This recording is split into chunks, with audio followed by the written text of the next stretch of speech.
ভূমধ্যসাগরে খাবারের অভাবেই মারা যান অভিবাসন প্রত্যাশীরা। এর মধ্যে বেশিরভাগই সুনামগঞ্জে। দালালদের নির্দেশে মরদেহ ফেলা হয় সাগরে। পানিও দিছে না করে ডিজেল লাস্ট ইয়ার হলো তো রান্না খাইয়া ডিজেল নাকি দেখাই দিছে খাইয়া পেট ফুললা মারা গেছে। পাসপোর্ট বানাইয়া রে সায়াক রে 5 জায়গায় জমা দিলাম রে। জ্বালানি তেল সংকটে ফিলিং স্টেশনগুলোয় দীর্ঘ অপেক্ষা, দেখা মেলেনি সরকার নিয়োজিত কর্মকর্তার। নড়াইলে তর্কের জেরে পাম্প ম্যানেজারকে ট্রাক চাপায় হত্যার অভিযোগ। সচিবালয়ে বিভিন্ন মন্ত্রণালয়ে ঝটিকা পরিদর্শনে প্রধানমন্ত্রী তারেক রহমান। নিজ কার্যালয়ে অংশ নেন কৃষক কার্ডের ডেমো বৈঠকে। ক্ষমতা দীর্ঘায়িতের প্রস্তাব প্রত্যাখ্যান করায় কিছু রাজনৈতিক দলের সাথে যোগাযোগ করে ডিপ স্টেট। নিজের বক্তব্যের ব্যাখ্যায় আসিফ মাহমুদ, রাজনৈতিক বক্তব্য বলছেন বিশ্লেষকরা। তারা যখন অ্যাক্ট করে এবং রাজনৈতিক শক্তিকে ওভার পাওয়ার করে ফেলে, তখন আমরা বলি যে একটা ডিপ স্টেট। একটা টেকসই সমাধান চান, তাহলে জনগণের চাহিদার সাথে রাজনীতিকে সাযুজ্যপূর্ণ করতে হবে।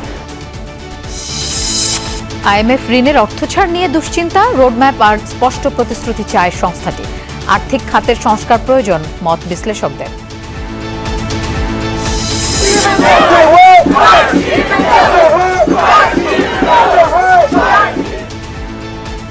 ট্রাম্পের পদত্যাগ চেয়ে রাজপথে বিক্ষোভে উত্তাল যুক্তরাষ্ট্র। ইরান যুদ্ধ, অভিবাসন বিরোধী নীতি ও মূল্যস্ফীতিতে বিপর্যস্ত মানুষের ক্ষোভ।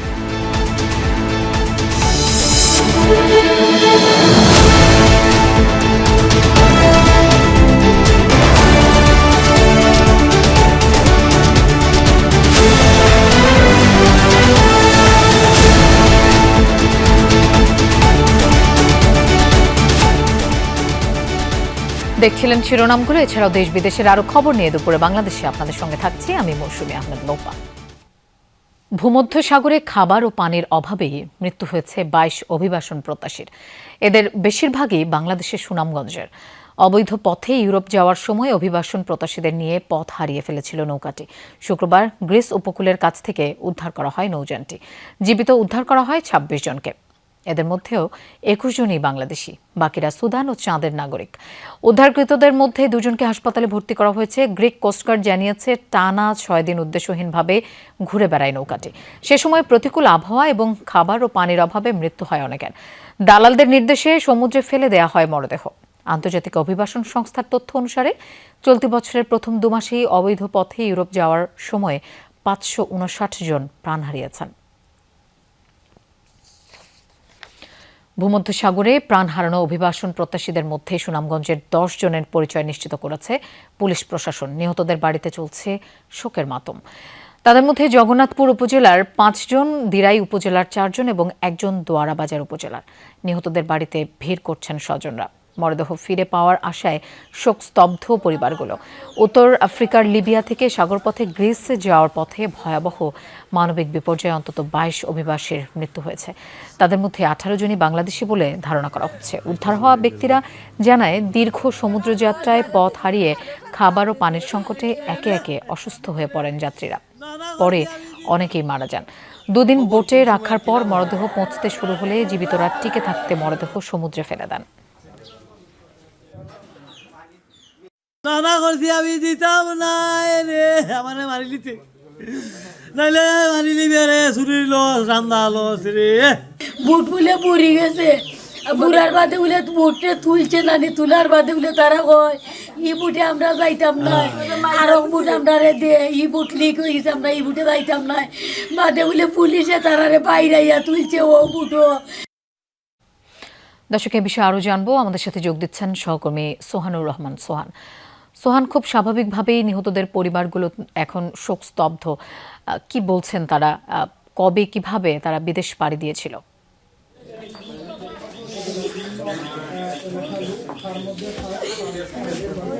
লোপা, সময় যত গড়াচ্ছে সুনামগঞ্জের আকাশ বাতাস যেন ততই ভারী হয়ে উঠছে।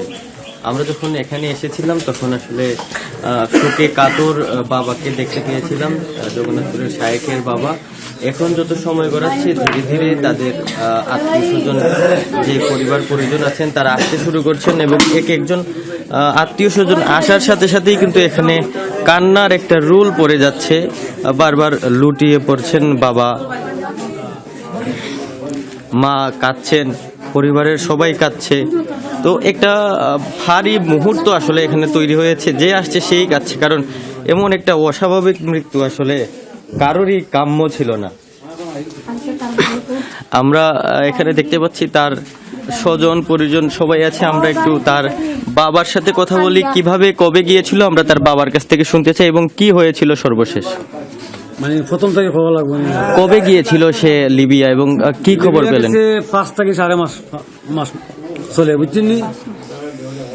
যাওয়ার পরে ওই যে পুষ মাস বাংলাতে গরম আর কি, পুষ মাসও ঠান্ডা চলে না, বাংলাদেশও বাংলাদেশও পুষ মাসও ঠান্ডা চলে, ঠান্ডা নামি যায়।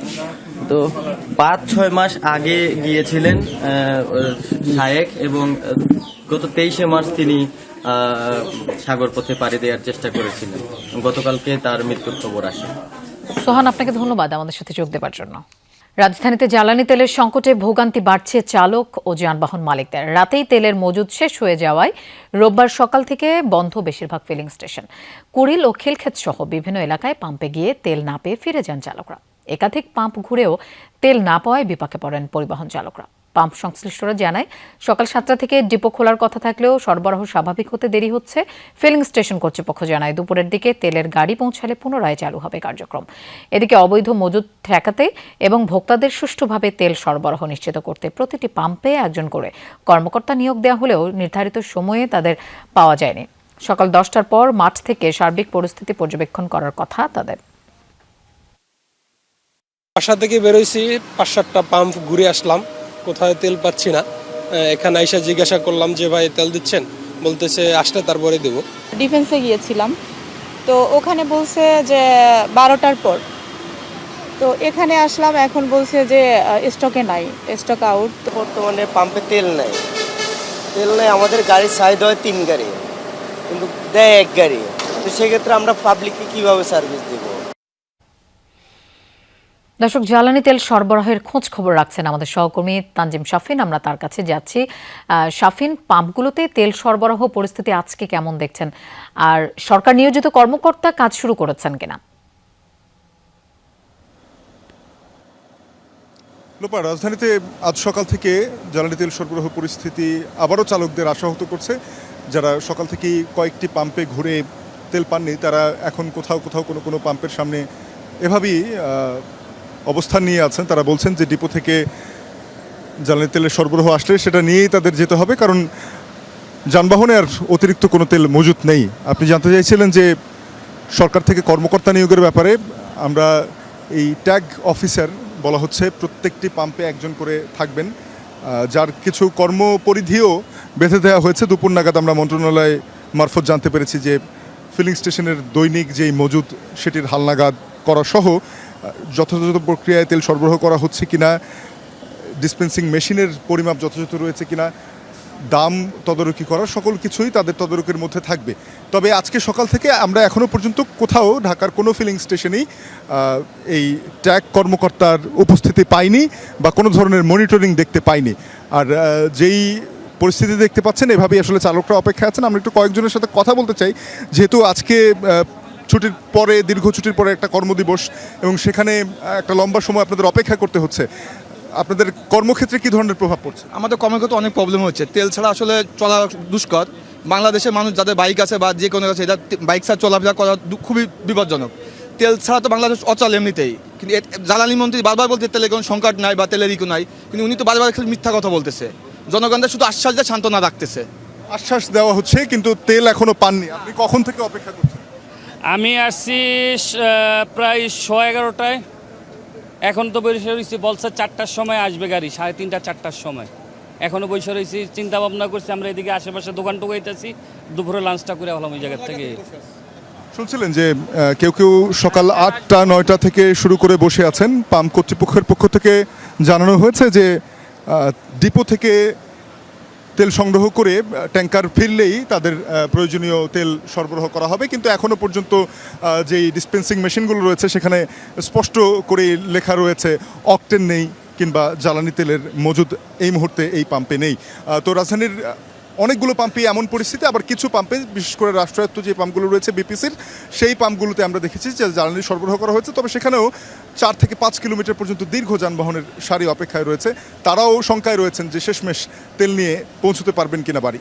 তো এই ছিল আমার কাছে। শাফিন, আপনাকে ধন্যবাদ আমাদের সাথে যোগ দেওয়ার জন্য। জ্বালানি সরবরাহ স্বাভাবিক রাখতে আজ সকাল 7টা থেকে খোলা রয়েছে সারা দেশের জ্বালানি তেলের ডিপোগুলো। রাষ্ট্রায়ত্ত পদ্মা, মেঘনা ও যমুনা কোম্পানি তাদের ডিপো থেকে সরবরাহ করছে জ্বালানি তেল। নারায়ণগঞ্জ সদরের গোদনাইলে ডিপোর সামনে দিনের শুরু থেকেই ট্যাঙ্ক লরির ভিড় দেখা যায়। সকাল 7টা থেকে শুরু হয় তেল উত্তোলন। নিরাপত্তার দায়িত্বে নিয়োজিত রয়েছেন সেনাবাহিনী, পুলিশ ও আনসার সদস্যরা। পাম্প কর্তৃপক্ষের অভিযোগ, চাহিদা অনুযায়ী আবেদন করলেও তেল মিলছে রেশনিং পদ্ধতিতে। এদিকে খুলনা, সিরাজগঞ্জ ও মৌলভীবাজারের ডিপো থেকেও সকাল থেকে তেল সরবরাহ শুরু হয়। জ্বালানি তেলের অবৈধ মজুত প্রতিরোধ এবং বিপণন ব্যবস্থায় শৃঙ্খলা রাখতে কয়েক জেলার ডিপোতে মোতায়েন রয়েছে বিজিবি। এদিকে পাম্পগুলোতে সরকারি ট্যাগ অফিসার নিয়োগ দিলেও তাদের দেখা মেলেনি বেশিরভাগ স্থানে। সংশ্লিষ্টরা জানান নিয়োগের বিষয়টি প্রক্রিয়াধীন। এছাড়া নতুন করে পাম্পে তেল লোড হওয়ার পর টানানো হবে স্টকের হিসেব তালিকা। দর্শক, এ বিষয়ে আরো জানবো। সিরাজগঞ্জ থেকে আমাদের সাথে যোগ দিচ্ছেন সহকর্মী গোলাম মোস্তফা রুবেল। রুবেল, সিরাজগঞ্জে পাম্পগুলোর পরিস্থিতি কেমন দেখছেন এই মুহূর্তে? সরকারি যে নির্দেশনাগুলো দেওয়া হয়েছে সেগুলো মানা হচ্ছে কিনা? লোপা, প্রথমেই বলতে হয় সরকারি কোনো নির্দেশনা কিন্তু মানা হচ্ছে না কোনো পাম্পে কিংবা ডিপোতে যে বলা হচ্ছে রেশনিং পদ্ধতিতে যে তেল দেওয়ার কথা সেটি কিন্তু দেওয়া হচ্ছে না। কারণ আমি যে পাম্পটিতে রয়েছে সিরাজগঞ্জে, এই পাম্পে মূলত আজকে সকালে এখানে তেল দেওয়া হয়েছে, কিন্তু তালিকায় এসে দেখছি সেখানে কিন্তু মাত্র 9000 লিটার তেল দেওয়া হচ্ছে, পুরোটাই ডিজেল। এখানে কিন্তু পেট্রোল কিংবা অকটেন কোনায় দেওয়া হয়নি। অর্থাৎ এখানে একটা ট্যাগ অফিসার নিয়োগ করার কথা, আমি কিন্তু সেই ট্যাগ অফিসারে কিন্তু এখানে নিয়োগ পাচ্ছি না এবং তারও দেখা মেলেনি। অর্থাৎ সিরাজগঞ্জে মোট আজকে 2টি পাম্পে মূলত তেল দেওয়া হয়েছে এবং আমি প্রথমটিতে এসে দেখেছি এখানে মূলত কোনো পেট্রোল কিংবা অকটেল না দেওয়ার কারণে কিন্তু যারা পেট্রোল এবং অকটেল নেওয়ার গ্রাহকরা রয়েছেন তারা কিন্তু এখানে এসে উপচে ভিড় করছেন এবং তারা কিন্তু এখানে অনেকটা উত্তেজনাও কিন্তু হয়েছে। এখানকার যারা তেল গ্রাহক সেবীরা তারা কিন্তু ইতিমধ্যে আজকে কিন্তু আমি যতটুকু জানি সকাল 6টা পর্যন্ত সিরাজগঞ্জ বাগাবাড়ি ডিপোতে পেট্রোল, অকটেল এবং ডিজেল মিলে মজুত রয়েছে 1,95,86,000 তেল কিন্তু মজুত রয়েছে আমাদের ডিপোতে। যে কারণে আসলে রেশনিং পদ্ধতিতে সিরাজগঞ্জ সহ উত্তরবঙ্গ সহ এবং সেই সাথে টাঙ্গাইল এবং জামালপুর সহ মোট 20টি জেলাতে কিন্তু আসলে আমাদের এই তেল সরবরাহের কথা রয়েছে এই ডিপো থেকে। সেই ডিপোতে যে পদ্ধতি করার কথা বলা হয়েছে সেই পদ্ধতি অনুযায়ী তেল দেওয়া হচ্ছে না বলে অভিযোগ কিন্তু করছেন এখান থেকে তেল, অর্থাৎ এখানে পেট্রোল মালিক যারা রয়েছেন, অর্থাৎ পাম্পের মালিক যারা রয়েছেন সেই পাম্পের মালিকরা তারা কিন্তু বলছেন যে আসলে সেখানে ডিপোতে যদিও সেনাবাহিনী এবং সেখানে বিজিবি নিয়োগ করা হয়েছে, তাদের নিয়োগকৃত অবস্থায় আসলে যে রেশনিং পদ্ধতি ফলো করার কথা সেটি কিন্তু ফলো করছে না এখানকার যারা ডিপো কর্তৃপক্ষ তারা। যে কারণে কিন্তু আসলে তেলের জন্য অনেকটাই হাহাকার শুরু হয়ে গেছে সিরাজগঞ্জের অধিকাংশ যে তেল পাম্পগুলো সেই পাম্পে। বিশেষ করে খোলা বাজারে কিন্তু আসলে অধিক মূল্যে তেল পাওয়া গেলেও পাম্পগুলোতে সেই তেলগুলো মিলছে না। বিশেষ করে আপনারা জানেন যে উত্তরবঙ্গ সবচেয়ে কৃষি নির্ভর একটি জেলা। এই জেলা থেকে এই জেলাগুলোতে কিন্তু সবচেয়ে এখন ধানের যে চাষ সেটি কিন্তু হচ্ছে। সেই ধান জমিতে কিন্তু আসলে পর্যাপ্ত পরিমাণে এখন তেলের প্রয়োজন। যখন কৃষক সেই তেল পাচ্ছে না তখন কিন্তু তাদের অনেকটাই জমিতে পানি দেওয়া নিয়ে কিন্তু অনেকটাই দুশ্চিন্তায় বেঁধে গেছে এবং আগামীতে ফসল ফলন নিয়ে কিন্তু অনেকটা দুশ্চিন্তায় রয়েছে সিরাজগঞ্জের কৃষকরা। লোপা, রুবেল, আপনাকে ধন্যবাদ আমাদের সাথে যোগ দেওয়ার জন্য। নড়াইলে তেল না পেয়ে বাকবিতণ্ডার জেরে এক ফিলিং স্টেশনের ম্যানেজারকে ট্রাক চাপা দিয়ে হত্যার অভিযোগ উঠেছে। এ সময় গুরুতর আহত হয়েছে আরও একজন। হত্যাকাণ্ডে শোকাহত নিহতের স্বজন, সহকর্মী ও এলাকাবাসী। জড়িতদের আটক করে দৃষ্টান্তমূলক বিচারের দাবি জানিয়েছেন তারা। এদিকে তদন্ত করে ব্যবস্থা নেওয়ার কথা জানিয়েছে পুলিশ। শনিবার দিবাগত রাত 12টা তেল না পেয়ে এভাবেই পাম্প ম্যানেজার নাহিদের সাথে তর্কে জড়ায় ট্রাক চালক। এক পর্যায়ে দেয়া হয় হুমকি। সিসি ক্যামেরায় দেখা যায় রাত 2:10 ম্যানেজার মোটরসাইকেল নিয়ে পাম্প থেকে বের হন। তখনই ট্রাক নিয়ে তার পিছু নেয় তর্কে জড়ানো সেই চালক সুজাত। কিছু দূর গিয়ে মোটরসাইকেলটিকে চাপা দিয়ে ট্রাকটি পালিয়ে যায় বলে অভিযোগ ফিলিং স্টেশনের কর্মীদের। ভাইটা যখন পাম্প থেকে বেরোয় যায় সাথে সাথে কোনো ট্রাক টান দেয় পিছনে। টান দেওয়ার পর আমাদের কিন্তু সন্দেহ হয় যে কিছুক্ষণ আগে বললো যে তোর কিন্তু আজকে মাঝে ছাড়বো, তাহলে ও তো হয়তো বা কোনো কিছু করবে। ওই ট্রাক এখান থেকে রওনা দিছে, তখনই মনে করেন আমরা ওই ট্রাকের পাশ রওনা দিছি। রওনা দিয়ে দেখি যে মনে করেন ওই মাইরি দিয়ে মনে করেন নাইট কাকারে দিয়ে মাইরি দিয়ে চলে গেছে। শনিবার রাতে নড়াইল সদর উপজেলার তুলারামপুর এলাকায় ঢাকা বেনাপোল মহাসড়কের তানভীর ফিলিং স্টেশনের সামনে হয় এই ঘটনা। কর্মীরা জানান, রাত 12টার দিকে সুজাত নামের ওই ট্রাক চালক ফিলিং স্টেশনটিতে তেল নিতে যায়। এ সময় তেল না পেয়ে পাম্প ম্যানেজার নাহিদের সাথে বাকবিতণ্ডা হয় তার। এক পর্যায়ে ম্যানেজারকে হত্যার হুমকি দেয় অভিযুক্ত সুজাত। তবে এরপর থেকে ফিলিং স্টেশনের ভেতরেই ছিলেন তিনি। পাম্পে পর্যাপ্ত তেল ছিল না, যার কারণে তাকে দিতে পারিনি। না দিতে পারার কারণে আমাদের ম্যানেজার নাহিদ কাকার সঙ্গে তার বাকবিতণ্ডা হয়। এক পর্যায়ে সে রাগে ক্ষিপ্ত হয়ে বলে যে তুই তেল না দিলে তোরে ট্রাকের তলে দিয়ে মেরে ফেলবো। স্বজনরা জানান, এলাকার দুটি ফিলিং স্টেশন পরিচালনার দায়িত্বে ছিলেন নাহিদ। তার এমন মৃত্যুতে শোকাহত পরিবার ও এলাকাবাসী। ঘটনায় জড়িতদের দ্রুত আটক করে বিচারের আওতায় আনার দাবি তাদের। এদিকে অভিযুক্ত ট্রাক চালক সুজাত মোল্লার বাড়িও নিহত নাহিদ সর্দারের গ্রাম পেরোলিতে। ঘটনার পর থেকে বাড়ি ছেড়েছেন সুজাতের পরিবার। আমি বিচার চাই, সুষ্ঠু বিচার চাই। আমি কেন তারা নির্দোষ মানুষ কেন হত্যা করলো? আমার একটা বাচ্চা, আমার আর কেউ নেই বাজান। আমার বাজান কারোর সাথে কোনো অপরাধ করে না। আমার বাজান। তুলারামপুর হাইওয়ে থানার ভারপ্রাপ্ত কর্মকর্তা জানান, হত্যাকাণ্ডের বিষয়টি তদন্তাধীন। জড়িতদের শনাক্ত করে আইনের আওতায় আনার চেষ্টা চলছে। সংবাদ পাই যেরকম তানভীর ফিলিং স্টেশন তুলারামপুরে দুইজন মোটরসাইকেল আরোহী, তারা পাম্পের কর্মচারী, তাদেরকে একটি ট্রাক মেরে দিয়ে চলে যায়। ঘটনাস্থলে একজন মারা গিয়েছে। এরকম সংবাদ পেয়ে আমরা দ্রুত ঘটনাস্থলে যাই। পাম্পে তেল না পেয়ে বাকবিতণ্ডার জের ধরে ট্রাক ড্রাইভার তাকে মেরে দিয়ে গেছে, এটা আমরা অভিযোগ পেয়েছি। তদন্ত করে আমরা দেখছি। জেলায় গেল কয়েকদিন ধরে জ্বালানি তেলের সংকট দেখা দিয়েছে। চাহিদার তুলনায় ডিপো থেকে কম সরবরাহ পাওয়ায় ফিলিং স্টেশনগুলোতে প্রায়ই বিশৃঙ্খলা হয়। সাইফ আহমেদ, যমুনা নিউজ। সচিবালয়ে বিভিন্ন মন্ত্রণালয়ে ঝটিকা পরিদর্শন করেছেন প্রধানমন্ত্রী তারেক রহমান। এ সময় যথাসময়ে উপস্থিতির বিষয়ে খোঁজ নেন তিনি। সকাল 9:05 সচিবালয়ে পৌঁছান প্রধানমন্ত্রী। সেখানে প্রধানমন্ত্রীকে স্বাগত জানান মন্ত্রিপরিষদ সচিব সহ সংশ্লিষ্ট কর্মকর্তারা। তাদের সাথে কুশল বিনিময় শেষে 1 নম্বর ভবন থেকে পায়ে হেঁটে 6 নম্বর ভবনে যান প্রধানমন্ত্রী। সেখানে জ্বালানি মন্ত্রণালয়, সমাজ কল্যাণ মন্ত্রণালয় এবং শিক্ষা মন্ত্রণালয় পরিদর্শন করেন তিনি। কর্মকর্তাদের কক্ষে গিয়ে খোঁজ খবর নেন সরকার প্রধান। যথাসময়ে কর্মচারীদের উপস্থিতির বিষয়ে খোঁজ নেন তিনি। পরে 5 নম্বর ভবনের গৃহায়ন ও গণপূর্ত মন্ত্রণালয় এবং 3 নম্বর ভবনের বাণিজ্য মন্ত্রণালয়ের বিভিন্ন দফতর পরিদর্শন করেন প্রধানমন্ত্রী। এরপর সকাল 10টার দিকে মন্ত্রিপরিষদ বিভাগে নিজ কার্যালয়ে প্রবেশ করেন সরকার প্রধান। সেখানে কৃষক কার্ডের ডেমো প্রদর্শন বৈঠকে অংশ নেন তিনি। এরপরই বেলা 12:30 সচিবালয় থেকে সংসদ ভবনের উদ্দেশ্যে রওনা দেন প্রধানমন্ত্রী। 1:30টায় সরকার দলীয় সংসদীয় কমিটির সভায় যোগ দেবেন তিনি।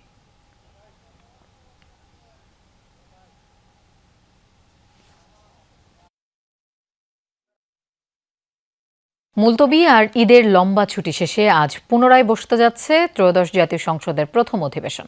বিকেল 3টায় জাতীয় সংসদ ভবনে অধিবেশন অনুষ্ঠিত হওয়ার কথা।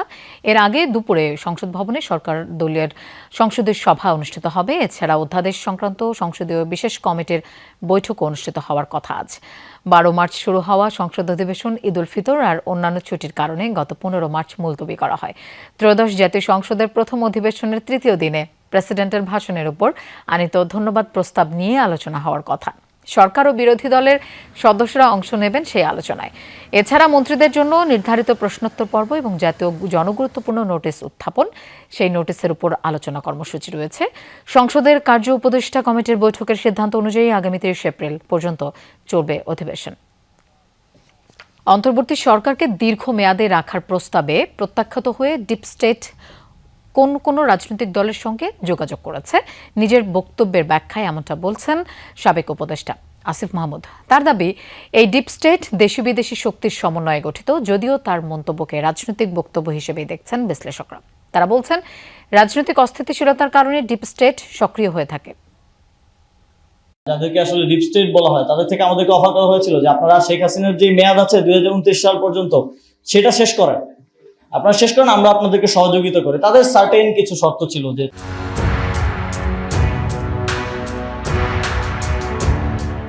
সাবেক ছাত্র উপদেষ্টা আসিফের এই বক্তব্য বিশ্লেষণে জানা দরকার ডিপ স্টেট ধারণাটি কি। বিশ্লেষক মহিউদ্দিন আহমেদ বলছেন, ডিপ স্টেট বলতে অদৃশ্য ক্ষমতা কাঠামোকে বোঝায়, যেখানে সামরিক আমলাতন্ত্র বা গোয়েন্দা সংস্থার একটি অংশ সরাসরি বা পরোক্ষভাবে রাজনৈতিক সিদ্ধান্তে প্রভাব বিস্তার করে। অনেক দেশেই এমন শক্তির প্রভাব রয়েছে। সামরিক বাহিনী আছে, আমলাতন্ত্র আছে, এর বাইরে আছে সিভিল সোসাইটি, তার সঙ্গে একটা আঞ্চলিক বা আন্তর্জাতিক ডিপ স্টেটের একটা সংযোগ থাকে। কখনো র এর কথা শুনি, কখনো আইএসআই এর কথা শুনি, কখনো সিআই এর কথা তো আমরা শুনেই যাচ্ছি। তারা যখন অ্যাক্ট করে এবং রাজনৈতিক শক্তিকে ওভার পাওয়ার করে ফেলে, তখন আমরা বলি যে একটা ডিপ স্টেট। সাবেক রাষ্ট্রদূত হুমায়ুন কবির বলছেন, ইতিহাসের বিভিন্ন বাঁক বদলে ডিপ স্টেট ধারণাটি আলোচনায় আসে। কখনো কখনো বিশৃঙ্খলা এড়াতে তা ভূমিকাও রাখে। অস্থিরতার সময়তে রাষ্ট্র তো একটা বড় কাঠামো, এটাকে আপনি ধরে রাখতে গেলে ওই যারা এই কাঠামোটার মূল স্তম্ভ হিসেবে কাজ করে সেই শক্তিগুলো সক্রিয় থাকে, সেটাকে আপনি ইতিবাচকভাবে দেখতে পারেন। যারা রাজনৈতিকভাবে ক্ষতিগ্রস্ত হয় তারা এটাকে মহান ইতিবাচকভাবে দেখে। তো আপনার দৃষ্টিভঙ্গির উপর নির্ভর করে। প্রশ্ন উঠতে পারে, আসিফ মাহমুদ কি বুঝে শুনে ডিপ স্টেটের কথাটি বলেছিলেন নাকি কথার কথা? জবাবে তার বক্তব্য, নাম বলা না গেলেও এ সম্পর্কে ধারণা আছে মানুষের। এতে জড়িত দেশি বিদেশি শক্তি, তারা প্রভাব বিস্তারের চেষ্টা করেছিল অন্তর্বর্তী সরকারে।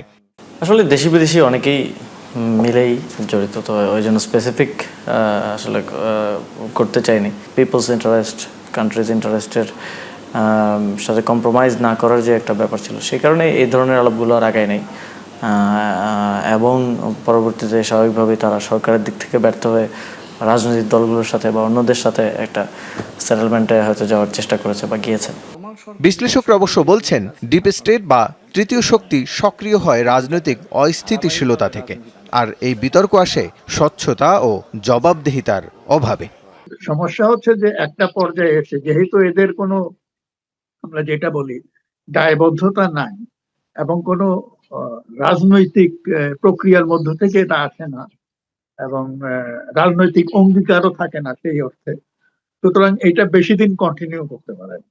তো একাধিক সময় আমরা দেখলাম যে 1 বছরের মাথায় তারা অ্যাবাউট টার্ন করলো এবং পরের বছরটা তারা প্রস্তুতি নিল একটা নির্বাচন করে। যদি আপনি একটা টেকসই সমাধান চান, তাহলে জনগণের চাহিদার সাথে রাজনীতিকে সাযুজ্যপূর্ণ হতে হবে, তবেই আপনি সেখানে এই ধরনের চ্যালেঞ্জ আপনাকে হয়তো আর মোকাবেলা করতে হবে। লক্ষ্য করেন না, প্রতিবেশী দেশ ভারতের কথাই বলি, ভারতে গত 80 বছর ধরে ভারত স্বাধীন দেশ, কয়টা সরকার বিরোধী আন্দোলন সেখানে হয়েছে। রাজনৈতিক সংস্কৃতি যত উন্নত হবে, জনগণের আস্থা তত বাড়বে দল বা নেতৃত্বের প্রতি। এতে কমে আসবে তৃতীয় পক্ষের হস্তক্ষেপের সুযোগ, এমন মত বিশ্লেষকদের। রাসেল আহমেদ, যমুনা নিউজ, ঢাকা। আন্তর্জাতিক অপরাধ ট্রাইব্যুনালের মানবতাবিরোধী অপরাধের মামলায় আসামি হচ্ছেন ডিজিএফআই এর সাবেক মহাপরিচালক শেখ মামুন খালেদ ও সাবেক লেফটেন্যান্ট জেনারেল মাসুদ উদ্দিন চৌধুরী। গুমের মামলায় মামুন খালেদ ও ফেনীতে জুলাই হত্যাকাণ্ডে মানবতাবিরোধী অপরাধের মামলায় মাসুদ উদ্দিনকে গ্রেফতার দেখানোর আবেদন করেছে আন্তর্জাতিক অপরাধ ট্রাইব্যুনালের প্রসিকিউশন। পরে তাদের আগামী 7 এপ্রিল ট্রাইব্যুনালে হাজির করতে নির্দেশ দেন ট্রাইব্যুনাল 2। সেদিন তাদের উপস্থিতিতে গ্রেফতার দেখানো হবে। এর আগে জুলাই হত্যাকাণ্ডের মিরপুর থানার দেলোয়ার হত্যা মামলায় মামুন খালেদকে 5 দিনের রিমান্ড দেয় ঢাকার চিফ মেট্রোপলিটন ম্যাজিস্ট্রেট আদালত। এছাড়া আরেকটি মামলায় মাসুদ উদ্দিন চৌধুরীকেও রিমান্ড দেওয়া হয়। এদিন যাত্রাবাড়িতে ইমাম হাসান তাইম হত্যা মামলায় সূচনা বক্তব্য দেয় প্রসিকিউশন। প্রথম দিন সাক্ষ্য দেন তাইমের বন্ধু প্রত্যক্ষদর্শী রাহাত হোসেন। সাক্ষ্যতে তিনি নৃশংস হত্যাকাণ্ডের বর্ণনা তুলে ধরেন। শেরপুর 3 আসনে স্থগিত হওয়া জাতীয় সংসদ নির্বাচনকে ঘিরে শুরু হয়েছে প্রার্থীদের দৌড়ঝাঁপ। এর মধ্যে বিএনপি সরকার গঠন করায় মাঠে সুবিধাজনক অবস্থানে 3 বারের সংসদ সদস্য মাহমুদুল হক রুবেল, তার প্রতিদ্বন্দ্বী মারা যাওয়া জামায়াত প্রার্থীর ভাই মাসুদুর রহমান। তবে সুষ্ঠু শান্তিপূর্ণ পরিবেশে ভোট দিয়ে যোগ্য প্রার্থীকে বেছে নিতে চান ভোটাররা। শ্রীবরদী ও ঝিনাইগাতী উপজেলার 17টি ইউনিয়ন ও একটি পৌরসভা নিয়ে গঠিত শেরপুর 3 আসন। জামায়াত প্রার্থীর মৃত্যুর কারণে জাতীয় নির্বাচনের সময় এই আসনে ভোট স্থগিত হয়। স্থগিত হওয়া নির্বাচনের জন্য 24 ফেব্রুয়ারি তফসিল ঘোষণা করে নির্বাচন কমিশন। এরই মধ্যে প্রার্থী ঘোষণা করেছে বড় দলগুলো। গত 15 মার্চ প্রতীক বরাদ্দের পরদিন থেকে শুরু হয় নির্বাচনের প্রচারণা। এরপর থেকেই সামাজিক, ধর্মীয়, সাংস্কৃতিক অনুষ্ঠান এমনকি খেলাধুলার মাঠেও সরব প্রার্থীরা। নানা কর্মসূচির মধ্য দিয়ে ভোটারদের মন জয়ের চেষ্টা বিএনপি প্রার্থীর। যদি আপনারা ভোট দিয়ে আমাকে এমপি নির্বাচিত করেন, আমার আশা আমার চেষ্টা থাকবে আমাদের মাননীয় প্রধানমন্ত্রীকে আমাদের এই অবহেলিত এলাকায় নিয়ে আসার জন্য।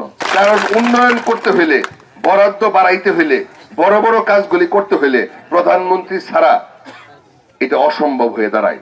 জামায়াতের প্রার্থীর মৃত্যুতে তারই সহোদরকে বেছে নিয়েছে দলটি। প্রার্থী বলছেন নির্বাচনে ভোটারের পছন্দই মুখ্য। জয়ের ব্যাপারে আশাবাদী তিনি। বাদল ভাইয়ের যে মাঠ ছিল সেই মাঠটা আমি ইনশাল্লাহ ধরে রাখতে পারবো এবং 100% যে জয় হবে এটা আমি পুরোপুরি আশা করি, আল্লাহ যদি রহম করে। এখানে সীমিত সংখ্যক ভোট কেন্দ্র থাকবে, সুতরাং এখানে কোনো রকম 2 নম্বরই হওয়ার সুযোগ আমি মনে করি না। ভোটাররা বলছেন অবহেলিত জনগোষ্ঠীর ভাগ্য উন্নয়নে অভিজ্ঞ, সৎ ও যোগ্য নেতৃত্ব চান তারা। ইলেকশনে একজন নিরপেক্ষ প্রার্থী চাই, যে প্রার্থী আমাদের দেশের, আমাদের জেনেগা দৃষ্টিবুদ্ধির উন্নতি করবে, যে ভালো মাঠে কাজ করবে, আমরা তাকে নির্বাচনে জয় করতে চাই। এলাকা উন্নত করবে। আমাদের কিছু জায়গায় এখনো রাস্তাঘাট ভাঙা, কিছু জায়গায় বিদ্যুৎ নেই। আমাদের কর্মসংস্থানের যে মিল ইন্ডাস্ট্রি এগুলো থাকবে, এগুলো নাই, শুধু পর্যটন কেন্দ্র রয়েছে। ভোট অবাধ ও নিরপেক্ষ করতে কঠোর অবস্থানে ইসি। আচরণবিধি লঙ্ঘন হয়েছে এমন কোনো কার্যক্রম এখানে ঘটে নাই। নির্বাচন কমিশনের আমাদের সকল প্রক্রিয়া সম্পন্ন আছে। নির্ভয়ে নির্বিঘ্নে তারা ভোটাধিকার প্রয়োগ করতে পারে এবং সেখানে পর্যাপ্ত আইনশৃঙ্খলা বাহিনী নিয়োজিত থাকবে। শেরপুর 3 আসনে ভোটার 4 লাখের কিছু বেশি। ভোট নেওয়া হবে 9 এপ্রিল। তবে এই পর্বে গণভোট হবে না। সাবরিনা লিজা, যমুনা নিউজ। হযরত শাহজালাল আন্তর্জাতিক বিমানবন্দরের একটি ফ্লাইটের কার্গো কম্পার্টমেন্টের টয়লেট প্যানেল থেকে 153টি স্বর্ণের বার উদ্ধার করেছে এফসেক। উদ্ধারকৃত এসব স্বর্ণের ওজন প্রায় 18.25 কেজি। শনিবার রাতে দুবাই থেকে আসা বিমান বাংলাদেশ এয়ারলাইন্সের BG348 ফ্লাইটটি শাহজালাল বিমানবন্দরে অবতরণ করে। আগে থেকেই থাকা গোপন তথ্যের ভিত্তিতে গোয়েন্দা সংস্থা ও এফসেক সদস্যরা যৌথ অভিযান চালায়। তল্লাশির এক পর্যায়ে বিমানের কার্গো হোল্ডের টয়লেট প্যানেল খুলে কৌশলে লুকিয়ে রাখা সাদা কাপড়ে মোড়ানো 153টি স্বর্ণের বার উদ্ধার করা হয়, যার বর্তমান বাজার মূল্য প্রায় 38 কোটি টাকা। বিমানবন্দরের নিরাপত্তা জোরদার এবং চোরাচালান রোধে এ ধরনের অভিযান অব্যাহত রাখার কথা জানায় বিমানবন্দর কর্তৃপক্ষ। ঋণের অর্থ ছাড়ে স্পষ্ট প্রতিশ্রুতি চায় IMF। লিখিত সংস্কার উদ্যোগ চেয়েছে আন্তর্জাতিক মুদ্রা তহবিল। বাংলাদেশ সফরে এসে দ্রুত সময়ের মধ্যে রোডম্যাপ দিতে বলেছে ঋণদাতা সংস্থাটির প্রতিনিধি দল। তারপর ঋণ কার্যক্রম সচল করার বিষয়ে হবে আলোচনা। বিশ্লেষকরা বলছেন আর্থিক খাতের সংস্কার প্রয়োজন। জ্বালানি সংকট সমাধানে আর্থিক সহায়তাও দরকার। স্বল্প সুদ আর দীর্ঘমেয়াদী ঋণের উৎস খুঁজে বের করতে হবে।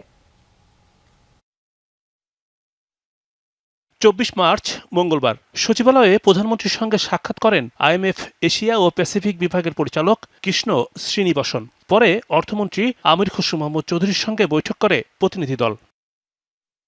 ওই দিনই বাংলাদেশ ব্যাংক গভর্নর এবং নীতি নির্ধারকদের সঙ্গে বৈঠক করে সফররত কৃষ্ণ শ্রীনিবাসন। সেখানে সংস্কার পদক্ষেপ লিখিত আকারে পাঠানোর পরামর্শ দিয়েছে IMF। স্পষ্ট করে জানাতে হবে রোডম্যাপ। বাংলাদেশের জন্য 2023 সালে $470 কোটি ঋণ অনুমোদন করে IMF। পরে কিছুটা বৃদ্ধি পায় ঋণের অঙ্ক। এই পর্যন্ত ছাড় হয়েছে সেই ঋণের 5টি কিস্তি। এখন মোট ঋণ দাঁড়িয়েছে $550 কোটি। গেল জুন পর্যন্ত ছাড় হয়েছে $360 কোটি। রিফর্মের ব্যাপারে একটা রোড ম্যাপ ওনারা চেয়েছেন, বলেছেন সেটা একেবারে লিখিত আকারে আর কি, প্রস্তাবনাটা যে তারা কি করতে চাচ্ছি আমাদের থেকে তাদেরকে জানানো বিষয়। রিজার্ভ পজিশন বলেন, আমাদের ফরেন এক্সচেঞ্জের রেট বলেন, সেইগুলো আমাদের স্টেবল আছে। অন্তর্বর্তী সরকারের সময়ে ঋণের 2টি কিস্তির অর্থ ছাড় আটকে দেয় IMF। নতুন সরকারের সঙ্গে শুরু হয়েছে আলোচনা, শর্ত নিয়ে চলছে বিশ্লেষণ।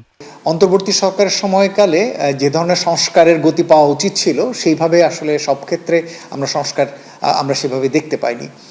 যেমন NBR এর রিফর্মের ক্ষেত্রে মধ্যবর্তী পর্যায়ে গিয়ে থমকে গিয়েছিল। ব্যাংকিং খাতের রিফর্মও একটা পর্যায়ে গিয়ে আসলে এগোয়নি। মূল্যস্ফীতিও আসলে প্রত্যাশা মাফিক আসলে কমানো যায়নি। এছাড়া সাবসিডি বা ভর্তুকির ক্ষেত্রে বিদ্যুৎ খাত থেকে যেভাবে সরিয়ে আনার কথা ছিল সেভাবে সরকার আসলে সরে আসেননি। জ্বালানি তেলের সংকট কাটাতে মজুদ বৃদ্ধির বিকল্প নেই, সেক্ষেত্রে দরকার অর্থায়ন।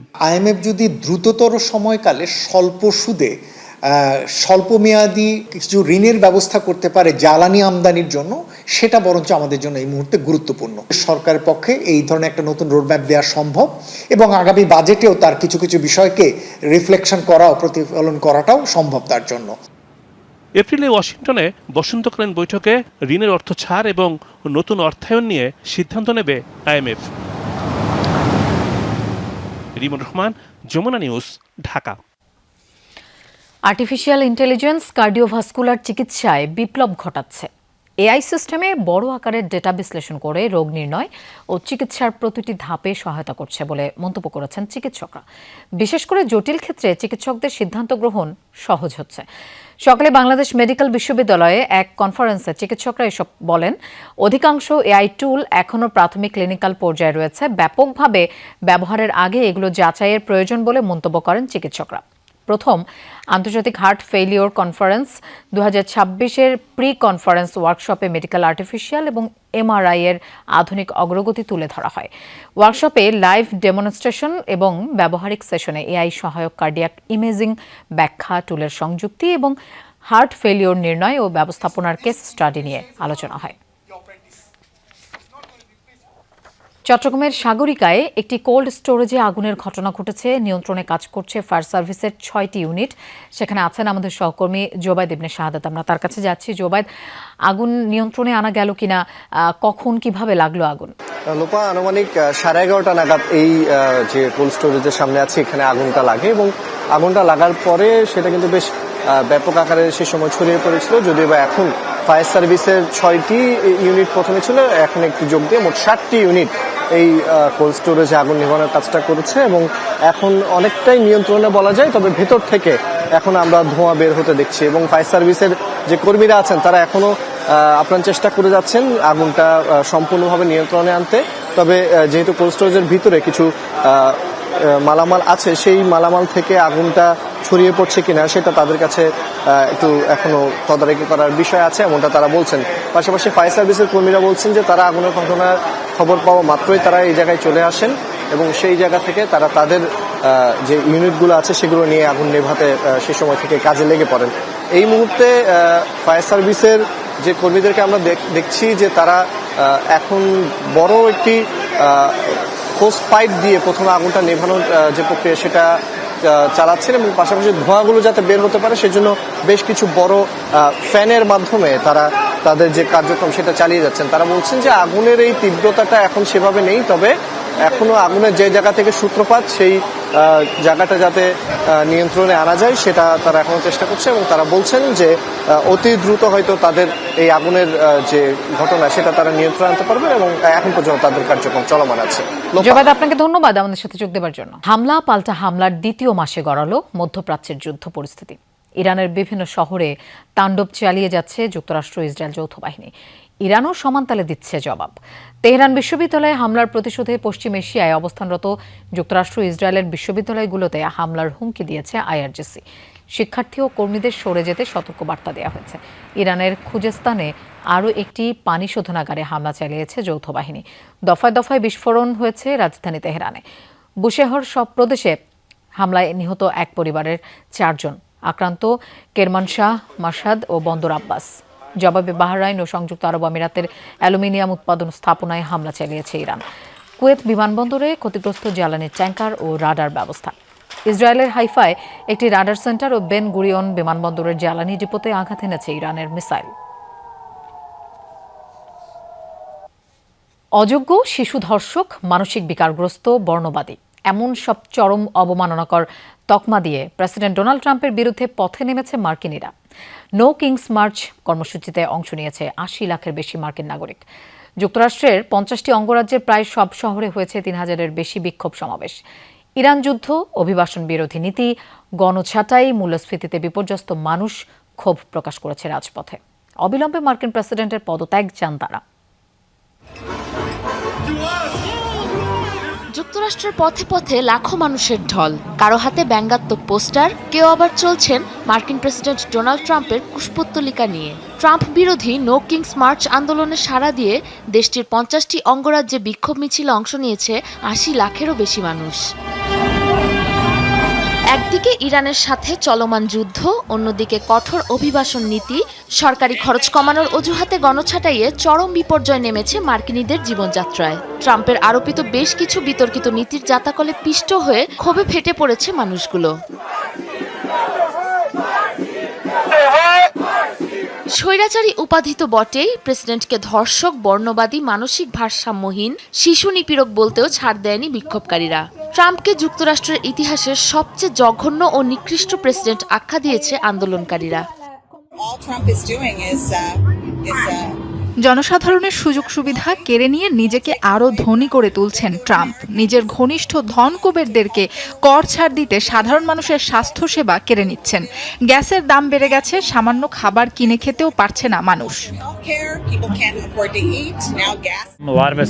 যুক্তরাষ্ট্রের ইতিহাসের সবচেয়ে অযোগ্য ও নিকৃষ্ট প্রেসিডেন্ট ট্রাম্প। তার স্বৈরাচারী পদক্ষেপগুলোর কারণে দীর্ঘকালীন এক ভোগান্তিতে পড়তে যাচ্ছে যুক্তরাষ্ট্র। রাজধানী ওয়াশিংটনে হোয়াইট হাউসের দিকে এগিয়ে যায় ক্ষুব্ধ জনতার বিশাল মিছিল। বিশৃঙ্খল পরিস্থিতি এড়াতে পাহারায় ছিল পুলিশ।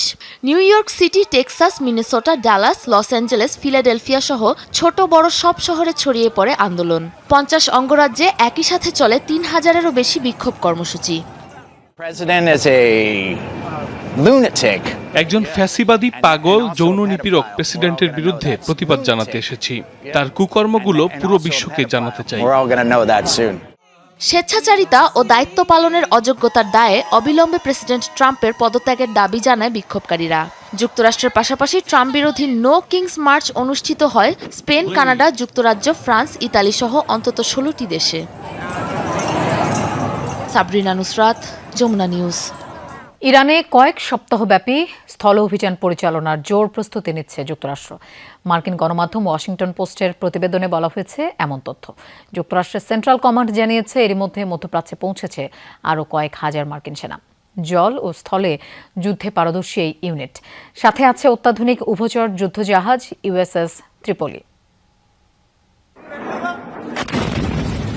ঠিক 1 মাস আগে ইরানের সাথে ইতিবাচক আলোচনা চলমান থাকা অবস্থাতেই অপারেশন এপিক ফিউরি শুরু করেছিল যুক্তরাষ্ট্র ইসরায়েল যৌথ বাহিনী। এবারও যখন ট্রাম্প প্রশাসন বারবার দাবি করছে তেহরানের সাথে যুদ্ধবন্ধের আলোচনা চলছে, তখন শোনা যাচ্ছে জোরদার স্থল অভিযানের তোড়জোড়ের খবর। নাম প্রকাশে অনিচ্ছুক মার্কিন কর্মকর্তাদের বরাতে গণমাধ্যম ওয়াশিংটন পোস্ট বলছে, ইরানে কয়েক সপ্তাহের জন্য স্থল অভিযানের প্রস্তুতি নিচ্ছে পেন্টাগন। তবে সম্ভাব্য ওই অভিযান পূর্ণমাত্রার আগ্রাসন হবে না, বরং এটি হবে বিশেষ বাহিনীর ঝটিকা অভিযান, যাতে অংশ নেবে প্রচলিত পদাতিক সেনারা। প্রতিবেদনে বলা হয়েছে, পেন্টাগনের এই পরিকল্পনায় প্রেসিডেন্ট ডোনাল্ড ট্রাম্প অনুমোদন দেবেন কিনা তা নিশ্চিত নয়। মধ্যপ্রাচ্যে মার্কিন বাহিনীর তৎপরতা দেখেও স্থল অভিযানের প্রস্তুতির ধারণা পাওয়া যায়। যুক্তরাষ্ট্রের সেন্ট্রাল কমান্ড সেন্টকম এক পোস্টে নিশ্চিত করেছে, দায়িত্ব পালনের এলাকায় পৌঁছেছে মার্কিন যুদ্ধজাহাজ USS ত্রিপলি, যা একটি অত্যাধুনিক উভচর যুদ্ধজাহাজ। এই জাহাজ থেকে হেলিকপ্টার ও যুদ্ধবিমান পরিচালনা সম্ভব। এছাড়াও মধ্যপ্রাচ্যে পৌঁছেছে 31তম মেরিন এক্সপেডিশনারি ইউনিটের প্রায় 3500 মেরিন সেনা ও নাবিক, যারা জলে ও স্থলে যুদ্ধে পারদর্শী। সাথে আছে পরিবহন ও আক্রমণকারী যুদ্ধবিমান এবং কৌশলগত সামরিক সরঞ্জাম। অবশ্য যুদ্ধজাহাজের সুনির্দিষ্ট অবস্থান প্রকাশ করেনি সেন্টকম। মূলত উত্তর পূর্ব আফ্রিকা, মধ্যপ্রাচ্য এবং মধ্য ও দক্ষিণ এশিয়া জুড়ে বিস্তৃত এলাকা USS ত্রিপলির দায়িত্বের আওতাভুক্ত। এর আগে জাপানের আশপাশে ছিল জাহাজটি। গত সোমবার পাড়ি দিতে দেখা যায় সিঙ্গাপুরের জলসীমা। মার্কিন সেনাবাহিনীর 82তম এয়ারবর্ন ডিভিশন থেকেও উপসাগরীয় এলাকায় কয়েক হাজার সেনা ও প্যারাট্রুপার পাঠানোর প্রস্তুতি নেওয়া হচ্ছে, এমন তথ্য জানিয়েছে Washington Post. Dorothy Tasrin, Jamuna news. Asian কাপের বাছাইয়ে শেষটা রাঙাতে 31 মার্চ সিঙ্গাপুরের বিপক্ষে মাঠে নামবে বাংলাদেশ। তপু ও রাকিবের অনুপস্থিতি চিন্তার কারণ হলেও ফাহিম কাজমের ফেরা আত্মবিশ্বাস যোগাচ্ছে কোচ হ্যাভিয়ার ক্যাব্রেরার। ভিয়েতনামের বিপক্ষে ম্যাচের ভুলগুলো শুধরে ডাগআউটে দাঁড়াতে চান তিনি। লক্ষ্য এশিয়ান কাপের মূল পর্ব না হলেও শেষটা রাঙাতে চায় লাল সবুজের প্রতিনিধিরা। প্রতিপক্ষ যখন শক্তিশালী সিঙ্গাপুর, তবে হিসাব নিকাশটা একটু জটিলই বটে। তবে মাঠের লড়াই শুরুর আগে বুক চিতিয়ে লড়ছেন হাভিয়ার ক্যাব্রেরা। তপু রাকিব বিহীন একাদশ নিয়ে কি পারবেন সিঙ্গাপুরের দুর্গ ভাঙতে? মিশন সিঙ্গাপুর, লক্ষ্য গ্রুপ পর্বের শেষ ম্যাচে পূর্ণ 3 পয়েন্ট। প্রতিপক্ষ নিজেদের মাঠে যতটা শক্তিশালী, বাংলাদেশ ততটাই মরিয়া। সি গ্রুপের শীর্ষে থাকা সিঙ্গাপুরের বিপক্ষে প্রথম লেগের হারের ক্ষত এখনও টাটকা। তবে ভিয়েতনামের কাছে 3-0 গোলের হার ভুলে বুক ভরা আত্মবিশ্বাস নিয়ে ডাগ আউটে দাঁড়াচ্ছেন স্প্যানিশ কোচ হ্যাভিয়ার ক্যাব্রেরা। আমরা পুরোপুরি প্রস্তুত। এখানে আসার আগে আমরা ভিয়েতনামের বিপক্ষে একটি কঠিন পরীক্ষা দিয়ে এসেছি। ভিয়েতনাম ম্যাচের ফলাফলটা অবশ্যই হতাশাজনক ছিল, কিন্তু সেখান থেকে অনেক ইতিবাচক দিক নেয়ার আছে। একটি উঁচু র্যাঙ্কিংয়ের দলের বিপক্ষে খেলা দলের জন্য দারুণ অভিজ্ঞতা ছিল। সেই ম্যাচ থেকে শেখা বিষয়গুলো আমরা সিঙ্গাপুরের বিপক্ষে কাজে লাগাবো। তবে পথটা মোটেও মসৃণ নয়। কার্ডের খরায় ডিফেন্সের অতন্ত্র প্রহরী তপু বর্মন আর মাঝমাঠের প্রাণভোমরা রাকিব হোসেনকে ছাড়াই মাঠে নামতে হচ্ছে জামাল ভুঁইয়াদের। অভিজ্ঞতার এই ঘাটতি কি ভোগাবে বাংলাদেশকে? তবে আছে স্বস্তির খবর। ইনজুরি কাটিয়ে দলে ফিরেছেন ফয়সাল আহমেদ ফাহিম আর কাজেম শাকির মানি। তাদের ফিটনেস নিয়ে কোচের চোখে এখন স্বস্তির ঝিলিক। ফাহিম এবং কাজেম এখন সম্পূর্ণ ফিট এবং সিঙ্গাপুরের বিপক্ষে খেলার জন্য প্রস্তুত।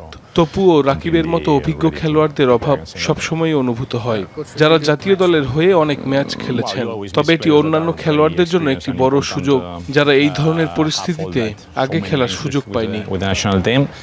সমীকরণটা পরিষ্কার। হংকংকে টপকে টেবিলের দ্বিতীয় স্থানে উঠতে হলে জয়ের কোনো বিকল্প নেই। সেট পিসে ভুল কমানোর দীক্ষা আর ভিয়েতনামের ম্যাচের ভুলগুলো শোধরানোর মন্ত্র এখন বাংলাদেশের মূল অস্ত্র। রিয়ান রাফতি, যমুনা স্পোর্টস।